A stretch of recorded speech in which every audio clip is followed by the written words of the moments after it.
अरब की डिश तैयार कर रहे हैं और वो है हरीस।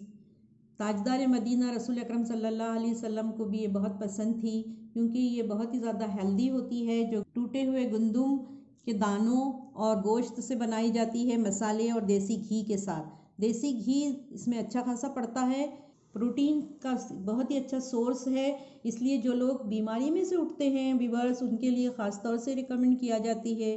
पहले जो हकीम होते थे वो बहुत ज़्यादा ऐसे लोगों को देने के लिए कहते थे जो कि कमज़ोर होते थे। ऐसे बच्चे जो कमज़ोर होते हैं कहते हैं इन पे गोश्त नहीं चढ़ता, ऐसे बच्चों को भी ये बहुत ज़्यादा अच्छी ग़िज़ा है। एथलीट्स, वेट लिफ्टर और बॉडी बिल्डर्स के लिए भी ये बहुत एक आइडियल डिश है हरीस, जो कि अरब में बहुत ज़्यादा पॉपुलर है और बहुत शौक़ से खाई जाती है, क्योंकि आप देखेंगे इसके अज्जा को, इसके बनाने का तरीक़ा। चलिए किचन लज़्ज़त की तरफ बनाते हैं एक बहुत ही मशहूर डिश हरीस। यहाँ पर मटन लिया है हमने, 300 ग्राम मटन है ये। जितना गंदुम लेंगे उतना ही हमें मटन लेना है, लेकिन ये मटन जो है थोड़ा सा कम है हमारे पास, तो मैं इतना ही डाल रही हूँ 300 ग्राम। अगर आप आधा किलो लेंगे गंदुम तो मटन भी आपको आधा किलो ही लेना है। हरीस में आमतौर पर सिर्फ कुटा हुआ गंदुम जाता है और उसके साथ मटन या चिकन डाला जाता है, ये बीफ भी डाल सकते हैं, लेकिन इसके साथ कुछ लोग जो है दालें भी डालते हैं ताकि इसमें एक अच्छा सा लेस आ जाता है। तो देखिए मैंने कुछ दालें ली हैं, यहाँ पर मूंग और मसूर की दाल है, ये पाव कप ली है मैंने। साथ ही मैंने उड़द की दाल ली है, उड़द की दाल ही इसमें अच्छी लगती है क्योंकि इसमें लेस भी ज़्यादा होता है। इन सब दालों को मैंने 15 मिनट के लिए भिगो दिया है। साथ ही मैंने जौ लिए हैं, ये ओट्स हैं बेसिकली, और इसको मैंने पाव कप लिया है, ये भी इसमें डालेंगे। हरीस का जो है मेन इंग्रेडिएंट जो है ये कूटे हुए गंदुम है। अगर आपके पास गंदुम ना हो तो आप जो है इससे ब्रोकन व्हीट यानी दलिया भी ले सकते हैं गंदुम का, और ये दलिया ही है, इसी से मैं बनाऊंगी हरीस। गंदुम अगर आप लेंगे तो फिर उसे आपको जो है रात भर के लिए भिगोना पड़ेगा और फिर सुबह जो है उसको आप उबाल के इसका हरीस बना सकते हैं। तो चलिए हम इसका प्रोसेस शुरू करते हैं। इसमें हमने एक बड़ी प्याज ली है और इसको इस तरीके से चॉप कर लिया है। अब हम कुकर में घी डालेंगे। 3 ऑप्शन है इसमें, या तो आप इसमें घी डाल सकते हैं देसी, या इसमें ऑयल डाल सकते हैं, या फिर इसमें जो है आप मक्खन भी डाल सकते हैं। मैं यहाँ पर देसी घी और ऑयल दोनों मिला के डाल रही हूँ। तो चलिए सबसे पहले कुकर में डालते हैं घी। देखिए इसमें मैं असली घी डाल रही हूँ 2 टेबल स्पून। देखिए 2 टेबल स्पून जो है इसमें मैं ऑयल डाल रही हूँ, एक डाल चुकी हूँ और ये दूसरा डाल रही हूँ। देखिए साबुत मसालों में दालचीनी है, लौंग है, छोटी इलायची है, और यहाँ पर मैं ये तेज़पात डाल रही हूँ। इसको कुछ देर के लिए जो है हम सौते करेंगे। व्यूअर्स देखिए मसाले जो हैं ये करकराने लगे हैं और अब मैं इसमें प्याज शामिल कर रही हूँ। प्याज को तलेंगे हम, लेकिन इतना नहीं कि इसका कलर चेंज हो जाए, इसका कलर चेंज नहीं करना है हमें। बताऊंगी मैं आपको किस स्टेज पे जो है इसमें हम मटन शामिल करेंगे। बहुत इजी तरीके से हम आपको बता रहे हैं। देखिए बहुत झटपट बनकर ये तैयार हो जाएगा। अभी तो इसमें प्याज जो है ये भुन रही है। देखिए बिल्कुल ऐसी प्याज हमें चाहिए। और अब मैं इसमें मटन शामिल कर रही हूँ।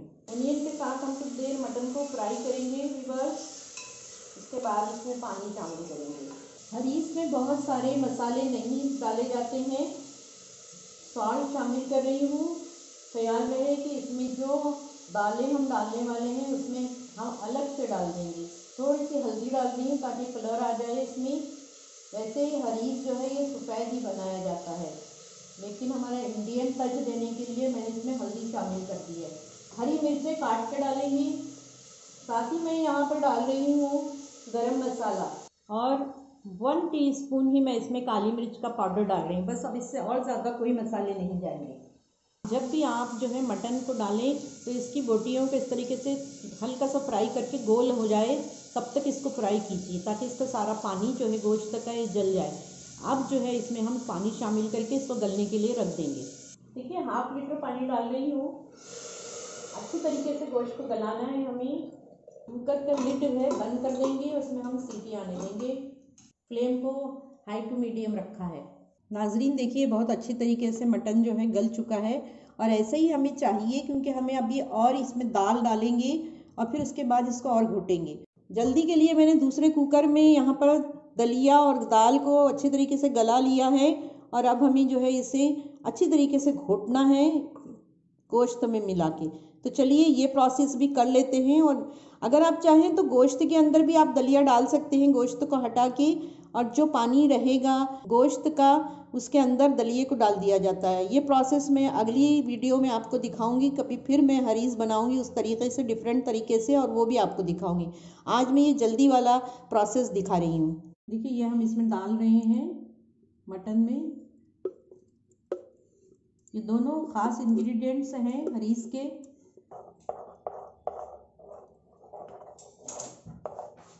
बस देखिए इसको घोट दिया है हमने अच्छे तरीके से। ये ज़रा मुश्किल काम होता है और मेहनत का काम है। अच्छी तरीके से इसको घोट दीजिए। और यहाँ पर देखिए इसको हम थोड़ा सा आप पकाएंगे 10 मिनट के लिए, ताकि ये थोड़ा गाढ़ा हो जाए। इसके अंदर बहुत अच्छा सा लेस बन गया है, जो कि हरीस की एक ख़ास खासियत है। इसमें जो हमने जौ डाला है और उड़द की दाल डाली, उससे ये बहुत ज़्यादा स्टिकी सा बन गया है। और यही हरीस की एक पहचान होती है अच्छे हरीस की। देखिए यहाँ पर बघार तैयार करेंगे। इसके ऊपर से हम बघार लगाएंगे और इसमें पहले देसी घी डालेंगे हम बघार के लिए। देसी घी इसमें ज़रूर पड़ता है। देखिए बघार के लिए हम सबसे पहले इसमें प्याज शामिल करेंगे। देखिए बघार के लिए इसमें मैं थोड़े से लौंग और छोटी इलायची डाल रही हूँ। इस स्टेज पे मैं ये कुछ बादाम और काजू इसके अंदर डाल रही हूँ, ताकि ये ज़्यादा से ज़्यादा हेल्दी बन जाए। थोड़ा सा मैं बचा लूँगी गार्निश के लिए। देखिए डिश आउट कर दिया है और इस पर बघार डाल रही हूँ मैं।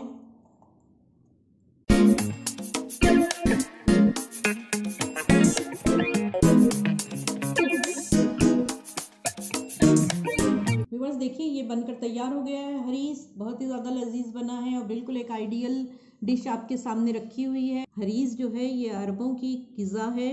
रसूल अकरम सल्लल्लाहु अलैहि वसल्लम को भी बहुत पसंद थी।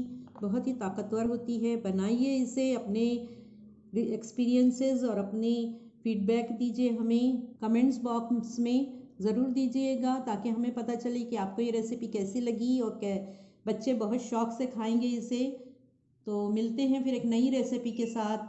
तब तक के लिए किचन लज़्ज़त को दीजिए इजाज़त। अस्सलाम वालेकुम।